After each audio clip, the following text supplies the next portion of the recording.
Yosua 24. Kemudian Yosua mengumpulkan semua Bani Israel ke Syikem dan memanggil tua-tua bangsa Israel, para pemimpinnya, serta para hakimnya, serta para pasukannya.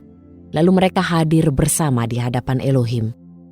Berkatalah Yosua kepada seluruh bangsa itu, "Demikianlah Yahwe Elohim Israel berkata, leluhurmu di masa yang lampau telah hidup di seberang sungai.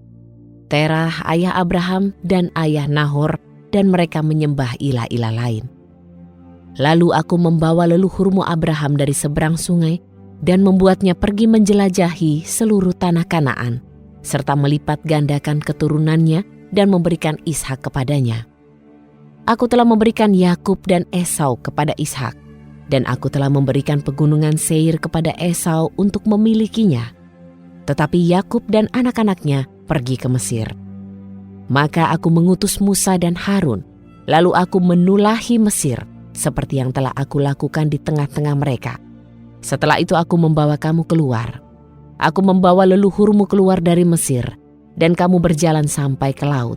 Dan orang Mesir mengejar leluhurmu dengan kereta perang dan pasukan berkuda sampai ke Laut Merah. Dan mereka berseru kepada Yahwe.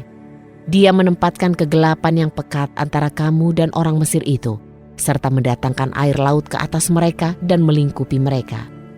Matamu telah melihat apa yang telah aku lakukan di Mesir, dan kamu lama hidup di padang belantara. Aku membawa kamu ke negeri orang Amori yang tinggal di seberang sungai Yordan, sehingga mereka berperang melawan kamu. Tetapi aku menyerahkan mereka ke dalam tanganmu, dan kamu menduduki negeri mereka. Aku memusnahkan mereka di hadapanmu.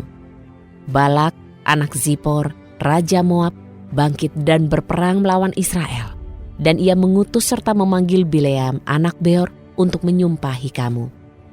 Namun aku tidak mau mendengarkan Bileam. Lalu ia memberkati kamu secara luar biasa, dan aku melepaskan kamu dari tangannya. Lalu kamu menyeberangi sungai Yordan dan tiba di Yeriko.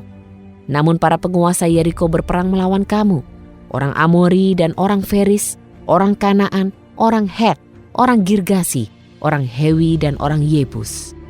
Tetapi aku menyerahkan mereka ke dalam tanganmu.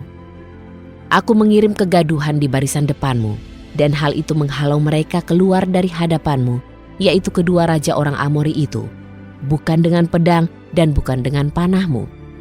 Aku memberikan kepadamu suatu negeri yang tidak kamu usahakan, dan kota-kota yang tidak kamu bangun, lalu kamu tinggal di dalamnya.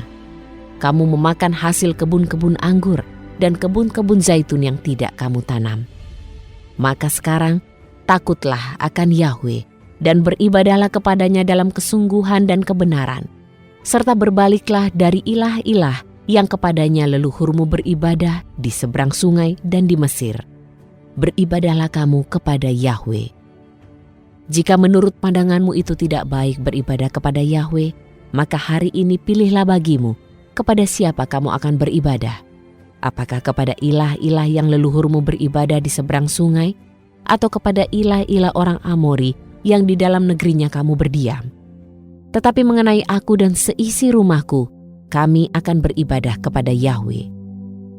Bangsa itu menjawab dan berkata, "Jauhlah kiranya hal itu dari kami untuk meninggalkan Yahwe dan beribadah kepada ilah-ilah lain.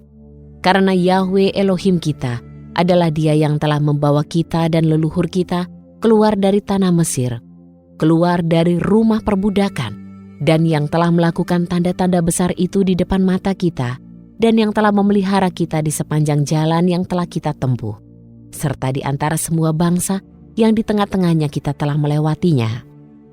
Yahwe telah menghalau semua bangsa itu, bahkan orang Amori yang mendiami negeri ini sebelum kita.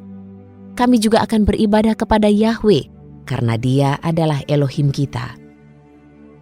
Kemudian Yosua berkata kepada bangsa itu, "Kamu tidak akan mampu beribadah kepada Yahwe, karena Dia adalah Elohim yang kudus. Dia adalah Elohim yang cemburu. Dia tidak akan mengampuni pelanggaranmu dan dosa-dosamu. Jika kamu meninggalkan Yahwe dan beribadah kepada ilah-ilah lain, maka Dia akan berbalik dan melakukan yang jahat kepadamu, dan akan membinasakan kamu setelah dia melakukan yang baik kepadamu." Lalu berkatalah bangsa itu kepada Yosua, "Tidak, karena kami hanya akan beribadah kepada Yahwe." Dan berkatalah Yosua kepada bangsa itu, "Kamulah saksi terhadap dirimu bahwa kamu telah memilih Yahwe bagimu untuk beribadah kepadanya." Dan mereka berkata, "Kamilah saksi-saksi."